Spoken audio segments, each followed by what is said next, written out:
भारतीय टीम के विकेटकीपर बल्लेबाज ईशान किशन इन दिनों कहाँ है?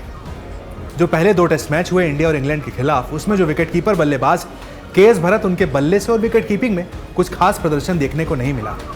बहुत सारे लोगों के मन में ये सवाल उठ गया कि भाई जब ईशान किशन हमारे पास एक अच्छे विकेटकीपर के तौर पर उपलब्ध होते हैं, तो फिर उसके बावजूद के.एस. भरत टीम इंडिया के लिए विकेट कीपिंग क्यों कर रहे हैं?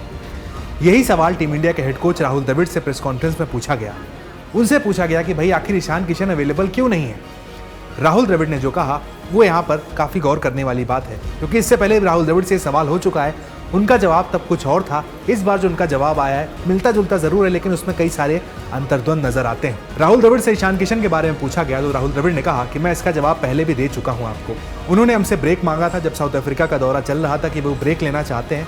हमने उनकी बात का सम्मान किया, उन्हें ब्रेक दे दिया। अब तक उन्होंने क्रिकेट खेलना शुरू नहीं किया है, जितना राहुल द्रविड़ ने कहा मेरी जानकारी है। जब तक वो क्रिकेट खेलना शुरू नहीं करेंगे तब तक हम मानेंगे कि उनका ब्रेक ही चल रहा है। ईशान किशन को पहले बाहर यानी डोमेस्टिक लेवल का क्रिकेट खेलना पड़ेगा, उसके बाद हम मान सकते हैं कि वो सिलेक्शन के लिए अवेलेबल हैं, उसके बाद ही उनका सिलेक्शन होगा। राहुल द्रविड़ ने साथ ही ये भी कहा है कि उनके सिलेक्शन पर आप सिलेक्टर से पूछिए, मैं सही व्यक्ति नहीं हूं जवाब देने के लिए। इसके पहले जब साउथ अफ्रीका टूर से उन्होंने ब्रेक लिया था तो भारत में जो सीरीज हुई थी उसके पहले जो प्रेस कॉन्फ्रेंस हुई उसमें राहुल द्रविड़ से पूछा गया था तो उन्होंने कहा था ईशान किशन को डोमेस्टिक क्रिकेट खेलना चाहिए, डोमेस्टिक क्रिकेट खेलने के बाद ही वो टीम इंडिया में आएंगे।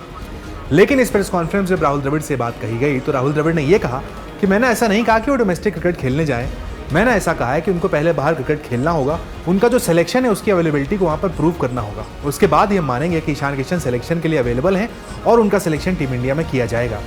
यानी ईशान किशन और राहुल द्रविड़ के बीच एक तरीके की कंट्रोवर्सी सोशल मीडिया पर देखने को मिल रही है। कई सारे लोगों का कहना है कि भाई कुछ तो विवाद हुआ है।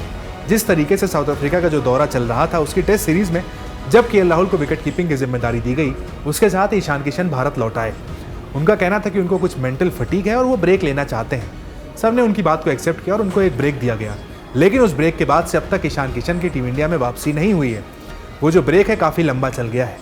नवंबर में आखिरी बार अपना इंटरनेशनल मैच खेले थे। ऑस्ट्रेलिया से जो सीरीज हुई थी T20 की, वहाँ पर वनडे की बात करें तो वर्ल्ड कप के दौरान अफगानिस्तान वाला जो गेम था वो खेले थे लास्ट, और टेस्ट की बात करें तो जुलाई में वेस्ट इंडीज़ की जो सीरीज हुई थी वो खेले थे। यानी आखिरी इंटरनेशनल मैच नवंबर में खेले हैं। उसके बाद से ईशान किशन का ब्रेक चल रहा है। यहाँ पर गौर करने वाली बात यह भी है कि इंडिया में इस वक्त डोमेस्टिक सीजन चल रहा है, रणजी ट्रॉफी का सीजन चल रहा है। झारखंड से ईशान किशन खेलते हैं, लेकिन अब तक रणजी ट्रॉफी में एक भी मुकाबले में ईशान किशन खेलते हुए नजर नहीं आए हैं। ये भी एक बयान आया था झारखंड क्रिकेट बोर्ड की तरफ से कि ईशान किशन से संपर्क भी किया गया था खेलने के लिए, लेकिन अब तक ईशान किशन ने अवेलेबिलिटी नहीं दी है। यानी जो ईशान किशन का ब्रेक है वो काफी लंबा चल गया है। इसी वजह से राहुल द्रविड़ ने भी कहा है कि भाई उनका जब ब्रेक खत्म होगा वो किसी लेवल पर क्रिकेट खेलना शुरू कर देंगे, उसके बाद ही टीम इंडिया में उनका सिलेक्शन होगा। अंदर की बात क्या है ये तो कोई नहीं जानता, लेकिन राहुल द्रविड़ ने यह जरूर कह दिया कि ईशान किशन को अगर टीम इंडिया में आना है तो पहले किसी लेवल पर क्रिकेट खेलना होगा, खुद को प्रूव करना होगा, उसके बाद ही उनका टीम इंडिया में सिलेक्शन होगा।